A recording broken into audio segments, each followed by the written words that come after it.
sur les harmoniques de l'amour. On se retrouve aujourd'hui pour le vlog du mois de mars. Je vous retrouve donc tout de suite pour la première séquence. Pour continuer, un conte que l'on trouve dans l'éphéméride de Pierre Dubois, illustré par René Haussmann, donc le grand légendaire des saisons, et qui concerne le printemps, et donc un conte qui concerne le mois de mars. Le conte du Basajuan. On raconte qu'il y avait 3 bergers et le petit apprenti. Une nuit, dans leur cabane, à flanc de montagne, autour du feu, à casser la croûte. Il est une chose qu'il est imprudent d'oublier, c'est de laisser une part de son repas au Basajuan. Mais ces bergers-là, au lieu de donner chacun une part, obligèrent le petit à sacrifier toute la sienne. Au matin, quand ils se réveillèrent, ils se trouvèrent tout nus. Le Basajuan, dans la nuit, était venu dérober leurs vêtements, sauf ceux de l'enfant. Puisqu'il t'a épargné, tu vas monter le trouver et lui réclamer nos habits. Si tu les ramènes, on te donnera une vache.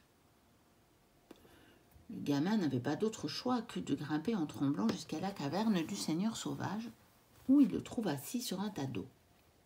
« Que viens-tu faire ici ?» Et le gamin répond et raconte ce que les autres lui ont promis. Et le Basajuan dedans sa barbe. « Si tu me dis 3 vérités, 3 vérités vraies, je te les rends et te laisse aller. » Le garçon a l'esprit vif. « La première vérité, c'est que vous avez grandement envie de me dévorer. » Bien. La deuxième, c'est que jamais personne au village ne me croira si je raconte que je suis allée voir le Basajuan et que j'en ai réchappé. Bon.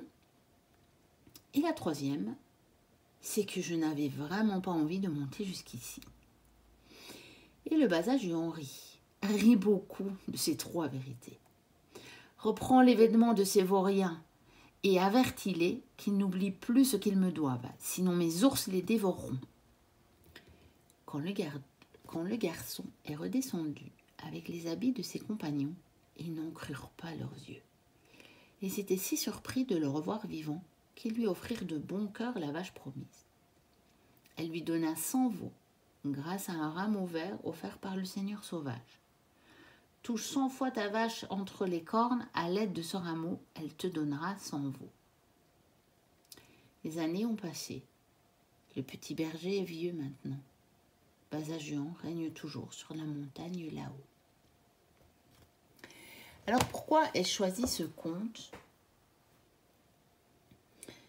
Parce que il nous ramène à cette notion de vérité, d'authenticité que la carte d'Arès, donc de Mars, nous invitait à mettre en œuvre pendant ce mois. Et j'ai pris 2 cartes de l'archange, donc de l'oracle de l'archange Gabriel de Dorine Virtue, justement qui en parle.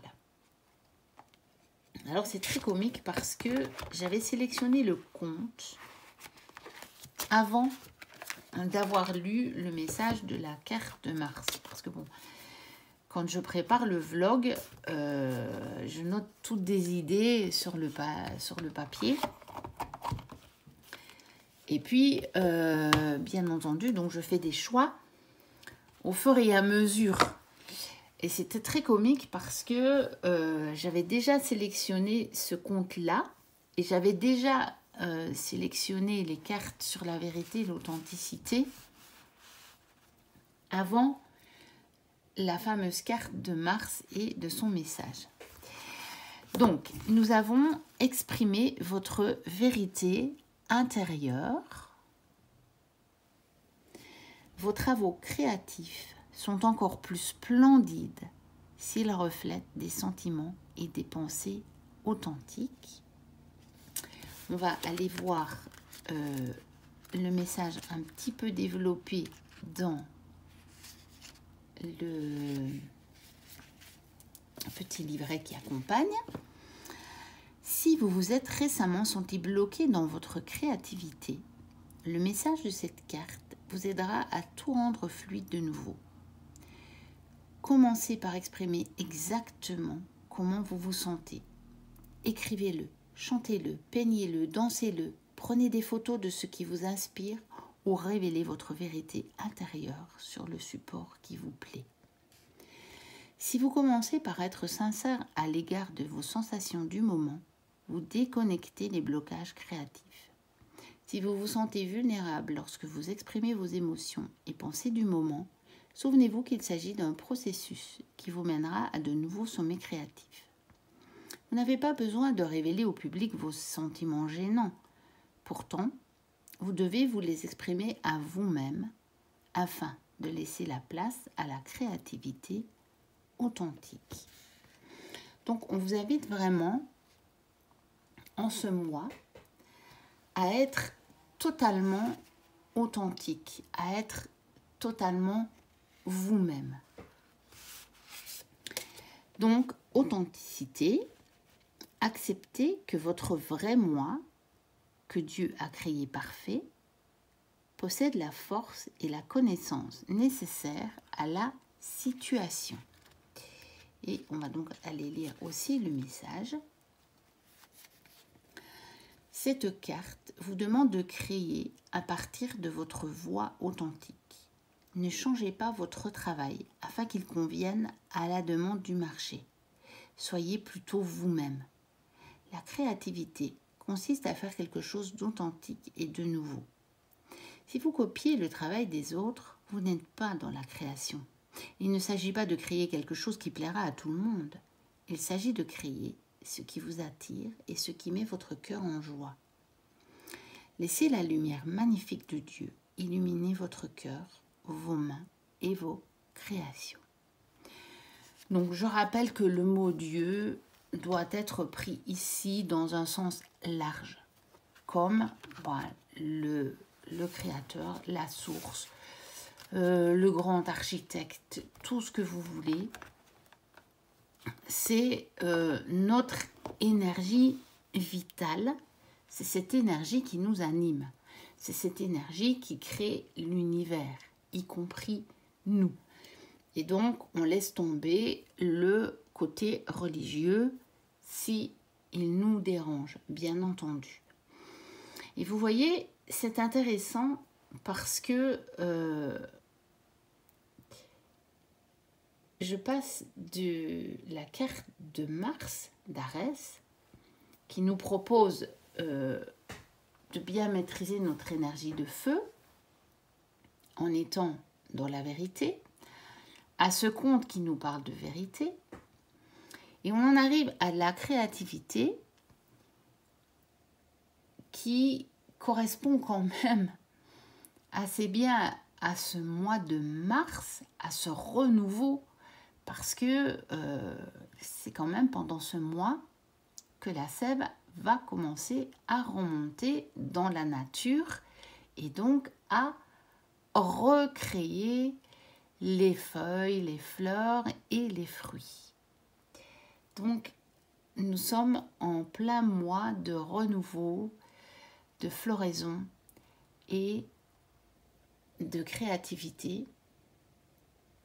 Et clairement, on dirait bien qu'on nous invite à faire ça selon notre propre vérité.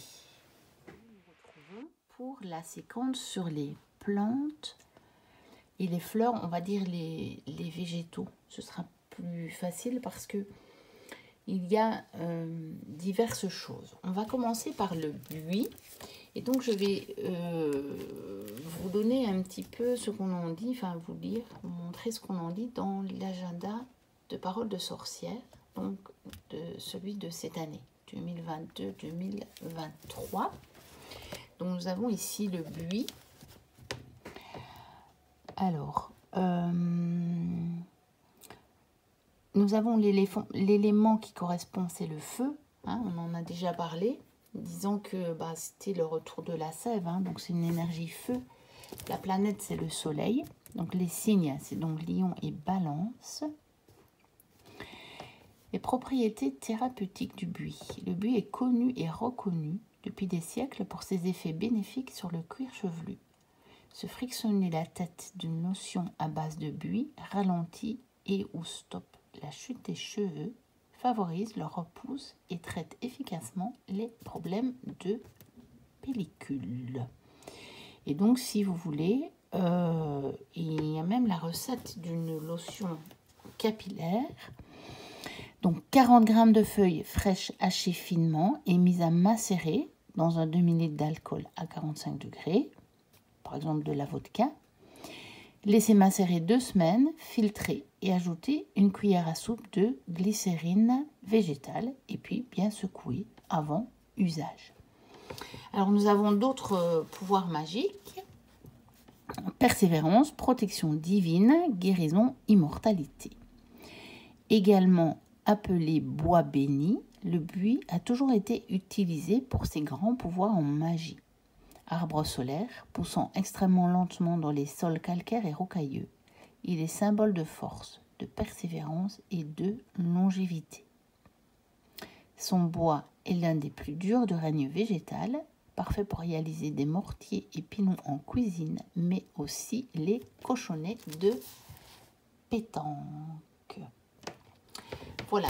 Alors, on va aller voir maintenant dans les jeux ce que l'on peut dire du buis.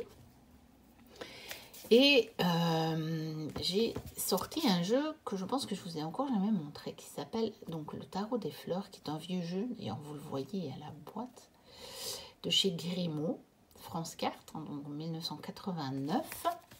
Et donc on a comme mot-clé amitié sincère. Et vous allez voir que dans le petit livret qui l'accompagne, il n'y a pas grand-chose. On va aller le lire. Voilà, on a juste le buis représente les amitiés sincères. La seule espèce européenne de buis est le buis toujours vert, dont la taille varie avec les climats. Il donne l'impression d'être solide. Le buis symbolise les amitiés sincères, les bons amis, en général ceux dont les sentiments sont solides et dont on sait qu'ils sont toujours à vos côtés. Donc voilà le message du buis pour ce jeu-là. Et puis, nous allons aller voir dans un autre jeu, celui de s'ouvrir à l'énergie des arbres. Et donc, voici les buis. Retrouver sa noblesse intérieure. Et voilà qu'on nous reparle de noblesse intérieure. Et regardez, comme il n'y a pas de hasard, c'est la carte numéro 27, ce qui fait 9 quand on le réduit en numérologie. Et nous retrouvons donc notre fameuse carte numéro 9 de l'ermite et de l'elfe et du royaume des elfes. Donc, vous voyez tous les liens que l'on peut faire ce mois-ci sur le chiffre 9. Alors, on va aller lire le message. Donc, l'esprit du buis incite à la droiture et aide à se structurer lorsque nous sommes un peu trop éparpillés. C'est lui qui représente le mieux les jardins royaux et les parcs à la française, car il dégage une vraie noblesse. On dit que porter un rameau de buis sur soi purifie l'esprit et préserve la clarté des yeux, plus implicitement la vision d'une situation. Alors ici, au niveau des propriétés thérapeutiques, elle parle de l'utilisation avec une action prouvée sur certains cancers, donc au niveau des alcaloïdes. Donc il faut savoir le doser pour ne pas qu'il devienne un poison. En teinture mère, en cas de forte fièvre et douleurs articulaires. Alors, voilà. Son élixir floral travaille en profondeur sur la faiblesse de ceux qui, par manque de volonté ou par obligation sociale, se laissent influencer par leurs proches et leur donnent pouvoir et autonomie. Donc, on en revient à ça, retrouver sa noblesse intérieure, et on en revient à cette idée de force dont on nous parlait précédemment. Voilà pour ce qui concernait le bruit, retrouver sa noblesse intérieure et une forme de solidité. Continuons avec la prime vert. Quelle autre fleur peut mieux symboliser le mois de mars? La toute première fleur de mars est la prime vert. C'est la fleur de la Vierge, toute vierge, sans autre auréole qu'une couronne de printemps. Des primes verts, il y en a plusieurs, qui se posent l'une l'autre, jusqu'à celle qui ramène le coucou. Celle-ci, la vulgaris, sous son aspect modeste de nymphe de feu, cache en vérité de grandes responsabilités. Elle est la fleur de la clé, celle qui ouvre la porte au printemps et fait entrer les beaux jours. C'est une fleur aussi liée à l'amour. Une jeune fille, en trouvant une le matin au pied d'une haie de mars, sera mariée avant la fin de l'année. Afin que l'amour dure plus longtemps, encore que deux cœurs gravés à l'écorce d'un chêne, les deux promis doivent cueillir chacun une poignée de primes verts, la poser dans l'eau courante d'un rue et sauter aussitôt sur l'autre rive ensemble en faisant le même vœu. Dans certaines régions, on se méfiait de l'influence des primes verts du mois fou. On les appelait fièvres à cause des chaleurs que leur parfum allumait chez les fillettes qui les respiraient. La prime vert, réduite en poudre, se met sur le bureau d'un rimeur de rimes, attire les brownies à lui, ouvrir les voies des imaginaires. Eh bien, voilà encore une autre utilisation. Et la prime vert, je voulais trouver dans le Flower Medicine Oracle Deck, donc de Cathy Nichols, qui est un jeu auto-publié qui est magnifique. Je pense que j'ai déjà dû vous le montrer à l'occasion. Et voici donc la carte de la prime vert. Et vous voyez que effectivement, le mot-clé, c'est New Love, donc nouvel amour.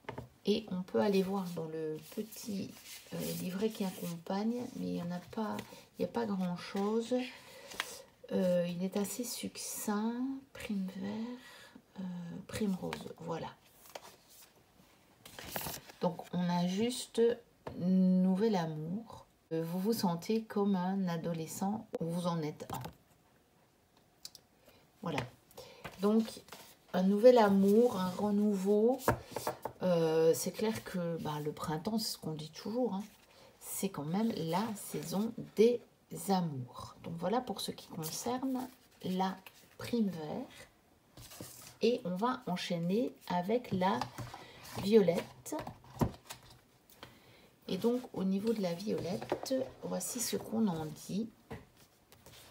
Les violettes obscures, plus douces pourtant que de Junon, les paupières. Tantôt bénéfiques, tantôt maléfiques, toujours secrètes. Autrefois, le croquant se méfiait de la violette, comme de la plupart des fleurs sauvages qui avaient partie liée avec les nymphes, les fées et les sorcières. Son parfum influençait les rêves divinatoires. Glisser une violette dans sa chaussure permet de marcher de longues distances sans se fatiguer.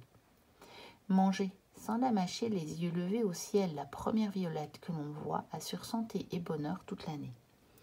On peut parfois trouver une violette blanche. On dit que c'est la Vierge ou une fée qui l'a touchée de son manteau. Considérée comme sacrée, il est interdit de l'accueillir. Une fille ne doit pas même la toucher avant d'être mariée. Elle y perdrait la vue. Les Celtes en faisaient l'emblème de la virginité et de l'innocence. Ils en décoraient le cercueil des jeunes vierges. Offrir des couronnes, des lacs, des tresses et bouquets de violettes séduit les cœurs les plus distants. Ainsi donc, l'amour est un bouquet de violette. Et donc, revoici mon tarot des fleurs, donc de chez Grimaud, qui, je le rappelle, est pas un tarot, mais un oracle. Et voici la carte donc de la violette, qui nous donne comme mot-clé le retour. Déjà, on pourrait penser immédiatement au retour du printemps. Bien entendu, on va aller voir ce qu'on dit, le petit livret d'accompagnement. C'est vraiment un tout petit livret. Alors, 51. Voilà, violette. La violette représente le retour. La violette doit son nom à sa forme de viol.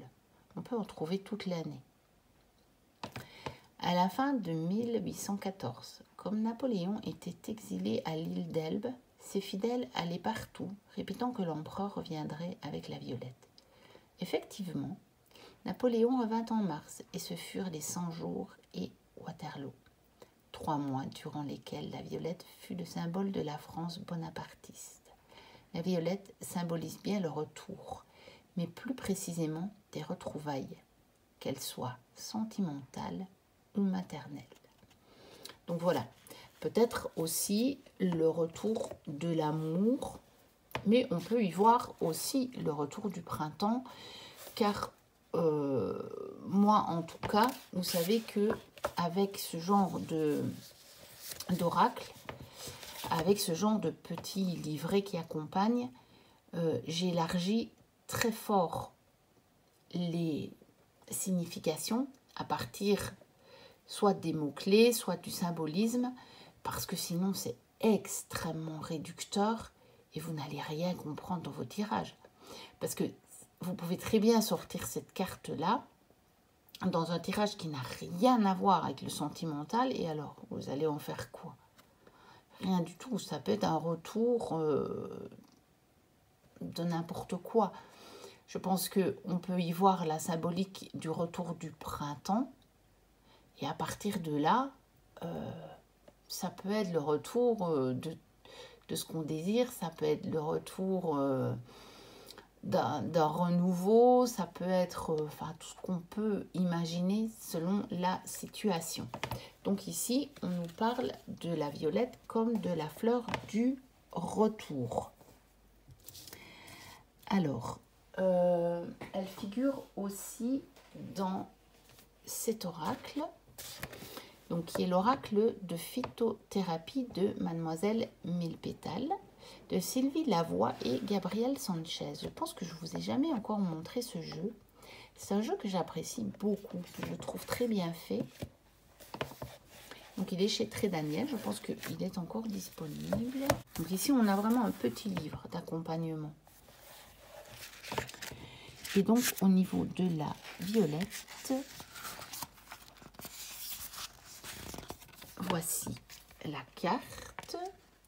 Donc violette, tendresse, dans tes paroles, gestes et pensées, comporte-toi toujours comme une mère aimante envers ses enfants. Bah tiens, revoilà le thème maternel. C'est assez intéressant quand même, hein, les liens qu'il peut y avoir. Et donc, elle peut aider au niveau du système respiratoire, j'adoucis ta peine à respirer et t'aide à dormir pendant ta guérison. Voilà, et donc nous avons ici au niveau du symbole la modestie, humblement bien cachée. Les petites fleurs de violette sont parmi les premières à fleurir au printemps. Elle est l'amie des timides, des discrets et de tous ceux qui laissent la gloire aux autres. Et voici un conseil par rapport à la violette. Donc ça va nous permettre d'aller un petit peu plus loin qu'avec l'autre jeu. Soyez fiers de votre nature unique, de vos petites fleurs tapies au fond de vous-même. Osez davantage pour offrir votre parfum personnel aux autres. Ils sauront l'apprécier. Voilà pour le message de ce jeu. Et nous la trouvons encore dans un troisième jeu qui est l'oracle aromatique de Lucie Christian chez Arcana Sacra. Voici donc la carte de la violette, où là on nous parle de bienveillance et où nous faisons encore une fois le lien. Donc vous voyez qu'en fait c'est quand même très, très cohérent, puisque ici on vous disait dans tes paroles, gestes et pensées, comporte-toi toujours comme une mère aimante envers ses enfants, et que ici nous avons la bienveillance comme mot-clé. Alors nous allons aller évidemment lire ce qui se trouve dans le petit livre d'accompagnement parce que il est extrêmement bien fait. Voilà, violette bienveillance. Donc on a au niveau des mots-clés, estime de soi, discrétion, bienveillance. Et donc, on retrouve vraiment l'idée. Violette brille par la délicatesse de son esprit et sa finesse d'observation. Malgré ses qualités, elle ne se met jamais trop en avant, car elle aime soutenir les autres et les aider à explorer tout leur potentiel. C'est une amie à chérir qui, en toute discrétion, égaye les cœurs. La violette est une pensée sauvage qui fleurit dès le printemps et dont le parfum ravit depuis l'Antiquité. La fleur, symbole de modestie, était aussi considérée comme un remède contre la mélancolie. J'essaie de vous mettre la carte un petit peu dans le champ. Voilà. Mais l'amitié ne connaît pas de vertu. Elle ignore la charité, la reconnaissance, le pardon, la bonté. Elle n'a pas conscience de ses bienfaits et de ses mérites. Elle est pure. Elle sait compatir sans bassesse, aider sans perfidie et se réjouir du bonheur d'autrui. Il faut du temps, des ménagements et un peu de modestie pour avoir un ami. Et c'est un texte de Jacques Charonne. Voilà pour ce qui concernait la violette. Cette séquence sur les végétaux du mois de mars. Je vous ai pris un petit extrait de l'almanach de la sorcière de Catherine Queneau. Et donc qui donne, c'est vraiment en grimoire pour tous les jours de l'année. Il y a au début de chaque mois toute une séquence pour le mois. Et puis vous avez fait la présentation de cet almanach. Vous voyez, pour chaque jour, vous avez des tas d'informations. Et donc ici, j'étais en train de regarder et j'avais été interpellée par ce petit paragraphe. Donc pendant le mois de mars, le soleil passe dans le bélier.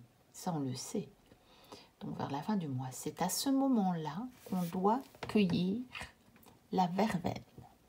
Et donc, en voyant ça, je me suis dit que ce serait intéressant d'aller voir ce qu'on disait de la verveine dans les jeux. Enfin, déjà de voir si j'en trouvais. Et j'en ai bel et bien trouvé. Donc, à nouveau, dans l'oracle de phytothérapie de Mademoiselle Mille-Pétales, Sylvie Lavoie et Gabriel Sanchez aux éditions Très Daniel. Et donc, on va aller voir ce qu'on en dit de la verveine. Donc, elle sera rangée. Donc, voilà, au niveau de la verveine, le mot-clé, c'est bonheur. Les cœurs heureux se déploient dans la béatitude des jours. Et au niveau de l'angoisse, c'est les peurs s'enfuient à mon usage. Donc, on vous conseille d'utiliser la verveine si vous avez des angoisses pour les chasser. Donc, bonheur. Appelée herbe de la sorcière, parce qu'elle entrait dans la composition de filtres d'amour, la verveine au parfum suave possède des grâces attachées au bonheur. Elle équilibre et participe à développer notre potentiel physique, affectif et spirituel. Réussite, désir comblé et pleine satisfaction seront assurés. Tout sera parfait. Et donc, on vous dit, pour l'intégrer dans votre cheminement de guérison, que vous pouvez célébrer votre bonheur en vous parfumant de verveine. Voilà pour ce qui est de l'oracle Mademoiselle Mille Pétales.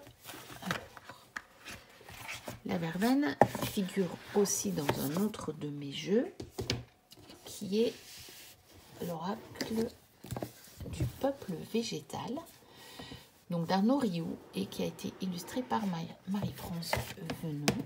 Et donc voici la verveine. Et elle fait partie de la famille des révélateurs. Et on va directement aller voir dans le livre ce qu'on en dit. Enfin, une partie, parce que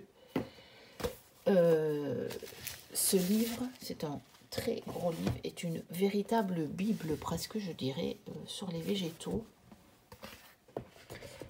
Et donc, ça prendrait trop de temps de tout vous lire. On va aller chercher son message. Alors, la verveine, révélateur, basilic, et bien voilà. Ta plus grande force se mesure à ta douceur et à ta tendresse. Alors c'est drôle parce que, voilà, que nous revenons à notre force, à notre grande force, et que nous revenons à la douceur et à la tendresse qu'on avait avec la violette. Donc on revient à la force qu'on avait avec le buis, et on revient à la douceur et à la tendresse, comme si la verveine faisait ce lien et en faisait la conclusion. Donc je ne vais pas vous lire tout le paragraphe